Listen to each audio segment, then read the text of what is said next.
বিশ্বাস এমন একটি অমূল্য সম্পদ যা অর্থ দিয়ে কেনা যায় না, জোর করে আদায় করা যায় না এবং এক মুহূর্তে গড়ে তোলা যায় না। এটি ধীরে ধীরে সততা, ভালোবাসা, সম্মান ও আন্তরিকতার মাধ্যমে মানুষের হৃদয়ে জন্ম নেয়। একবার বিশ্বাস অর্জন করা কঠিন, কিন্তু ভেঙে ফেলতে মাত্র একটি ভুলই যথেষ্ট।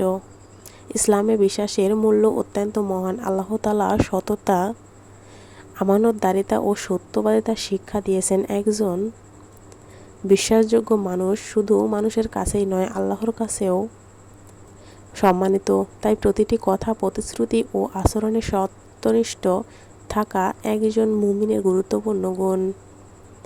জীবনের প্রতিটি সম্পর্ক, হোক তা পরিবার, বন্ধুত্ব বা দাম্পত্য, বিশ্বাসের ওপরই টিকে থাকে। যেখানে বিশ্বাস থাকে সেখানে ভালোবাসার গভীর হয়, সম্পর্ক দৃঢ় হয় এবং মন শান্ত থাকে। আর যেখানে বিশ্বাস নষ্ট হয়ে যায় সেখানে ভালোবাসাও ধীরে ধীরে ফিকে হয়ে যায়। মনে রাখবেন, বিশ্বাস ভাঙা সহজ, কিন্তু ভাঙা বিশ্বাস জোড়া লাগানো অনেক কঠিন। তাই এমন কোনো কাজ বা কথা বলা উচিত নয় যা অন্যের বিশ্বাসকে আঘাত করে। মানুষের বিশ্বাস রক্ষা করা একটি বড় দায়িত্ব এবং একটি মহৎ চরিত্রের পরিচয়।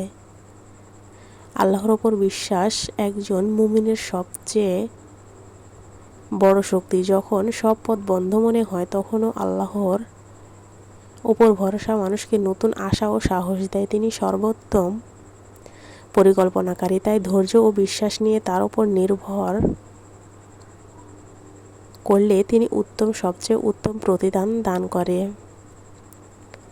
মনে রাখবেন, বিশ্বাস হারিয়ে ফেলবেন না, কারণ সত্য, সততা এবং আল্লাহর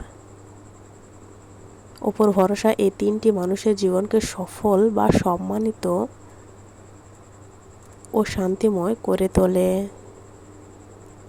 আজকের মতো ভিডিওটি এখানেই শেষ করছি। সবাই ভালো থাকুন, সুস্থ থাকুন। ধন্যবাদ সবাইকে।